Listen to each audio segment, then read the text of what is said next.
मध्य प्रदेश के एक छोटे से कस्बे में हनुमान जी का एक प्राचीन मंदिर स्थित है। ये मंदिर इतना प्राचीन और जागृत था कि जनमानस में मान्यता थी, यहाँ सच्चे हृदय से जो भी पुकार करे, बजरंग बली तुरंत उसकी रक्षा करते हैं। ठीक उसी मंदिर के पास ही एक पुलिस स्टेशन था। वहीं एक साधारण हवलदार कार्यरत था। नाम था राम प्रसाद। न अधिक पढ़े लिखे थे, न उच्च पद पर थे, पर हनुमान जी में उनकी भक्ति अद्वितीय थी। हर दिन सुबह सबसे पहले हनुमान जी के मंदिर में जाकर दर्शन करते, चरणों में शीश नवाते और फिर ही थाने जाते। कई बार तो वे मंदिर में बैठते और हनुमान चालीसा या सुंदरकांड का पाठ करते हुए ध्यानस्थ हो जाते।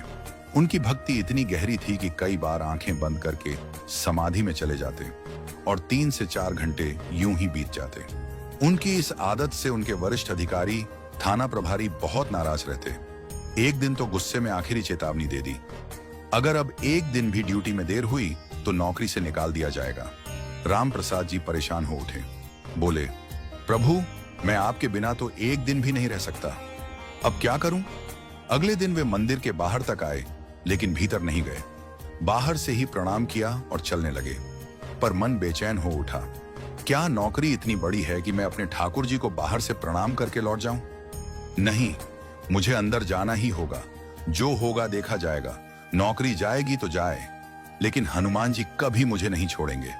वो भीतर गए, हनुमान जी के चरणों में बैठे और समाधि लग गई। इस बार तो 8 घंटे बीत गए। जब आंख खुली तो अंधेरा हो चुका था। बजरंग बली, आपने तो आज मेरी नौकरी पक्की छुड़वा दी। हंसते हुए बोले, ठीक है, अब मैं ही जाकर निवेदन कर देता हूं कि मुझसे यह नौकरी नहीं हो पाएगी। वो थाने पहुंचे और इंस्पेक्टर से बोले, साहब, आप रोज मुझे डांटते हैं, आज मैं स्वयं ही निवेदन करता हूं, मुझे इस नौकरी से मुक्त कर दीजिए। इंस्पेक्टर चौंके। अरे क्या हुआ राम प्रसाद, तुम तो आज समय पर आए थे, बल्कि तुमने ही चोर को पकड़कर खूब पिटाई की थी। बड़ी बहादुरी से काम किया। राम प्रसाद चकित। मैं आज? मैंने तो मंदिर से सीधे अभी अभी आपके पास आया हूं। चोर वोर किसे मारा, किसे पकड़ा?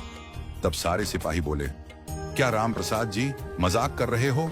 आज सुबह तुमने चोर को ऐसा उठाकर पटका, उसकी नाक से खून बहने लगा, हम सब ने देखा। अब राम प्रसाद सन्न। प्रभु, ये आपकी लीला है? तुरंत मंदिर पहुंचे और आंखों में आंसू भरकर बोले, बजरंग बली, आप ही मेरी जगह ड्यूटी पर गए थे, आप मेरे रूप में स्वयं कार्य पर गए, ये आपकी कृपा है या लीला? और हनुमान जी की मूर्ति के सामने जैसे ही सिर नवाया, उनके नेत्रों से अश्रुधारा बह निकली। उस दिन से उस मंदिर की ख्याति और बढ़ गई। जहां भक्ति सच्ची हो, वहां भगवान स्वयं सेवक बन जाते हैं। ये कथा केवल एक सिपाही की नहीं, उस परम विश्वास की है जो व्यक्ति को ईश्वर से जोड़ता है। जहां श्रद्धा पूर्ण हो, वहां संकट भी भगवान के रूप में समाधान बनकर आते हैं।